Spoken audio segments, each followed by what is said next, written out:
invejável tranquilidade, rodeada por uma bela paisagem, respirando o cheiro do mato e ouvindo o gorjeio dos pássaros. Porém, durante a metade do ano, o ambiente era um tanto solitário, pois toda a montanha ficava coberta de neve.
achar o fogo que tanto precisa, mas em troca terá que nos fazer um favor, disse um dos monstros após consultar cochichando com os outros.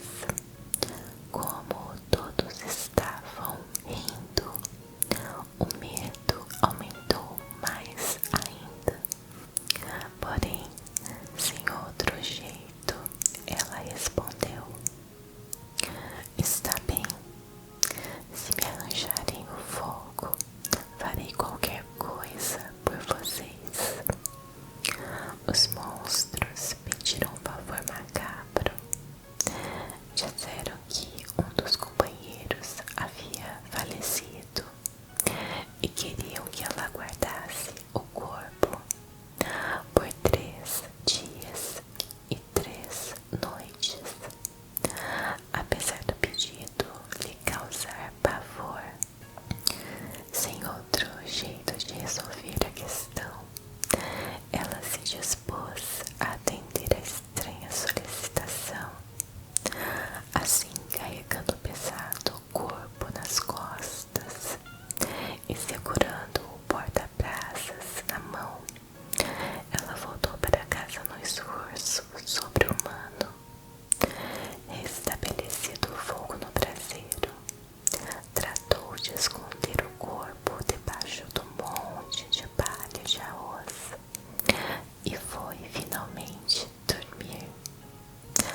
Quando amanheceu, o casal e a mãe tomaram o zoni, a sopa de modi, bolinho de arroz glutinoso, pois, segundo a tradição, este caldo atrai a sorte para quem a bebe no primeiro dia do ano.